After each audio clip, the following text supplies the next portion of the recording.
On that day 5 years ago, our next two guests here played an important role in the lives of many people in this city and across the country, each for different reasons and in different ways. The leadership that Mayor Rudolph Giuliani showed on that day and thereafter led to his unofficial title of America's Mayor.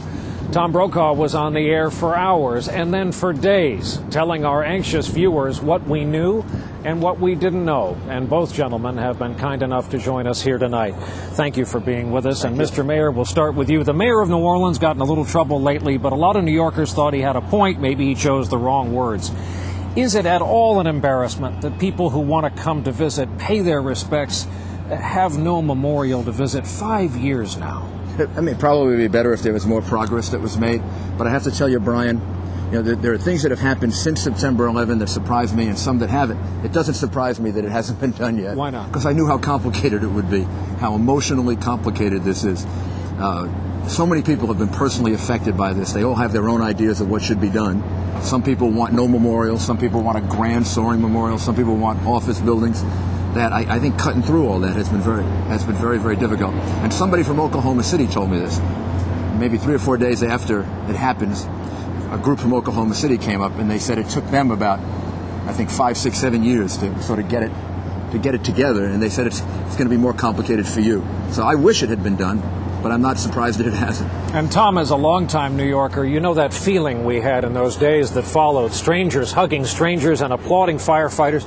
How much of that is still, do you find, in the air here? Well, I think when you come to this site or think about that day, that is very much the case in New York.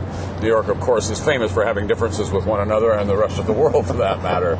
But around this, they do coalesce. Now, there are sharp political differences about what's happened since 9/11, not just here, but across the country. And I think as you go across America, people who felt so connected to New York on that day feel more of a distance from it now.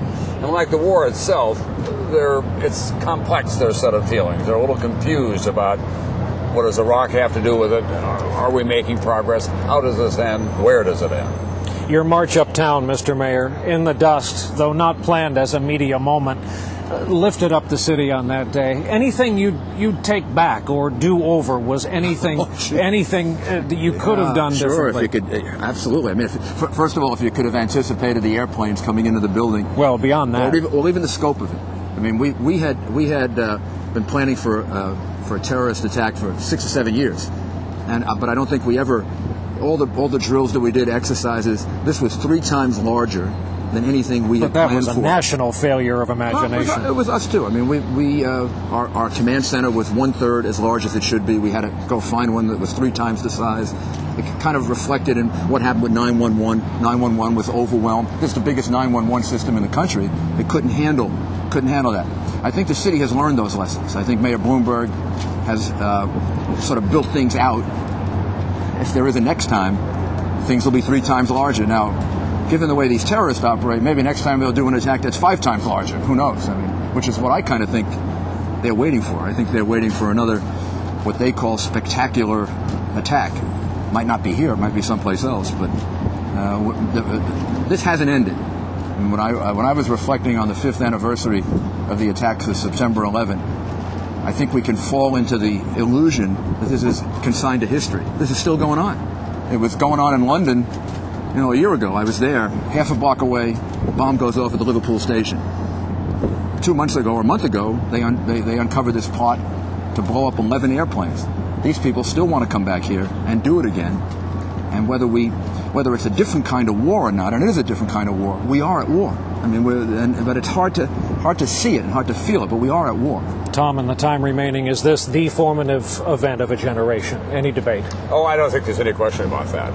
America was changed by it. It was the most serious attack in this country. But we have to remember Shanksville and the Pentagon as well.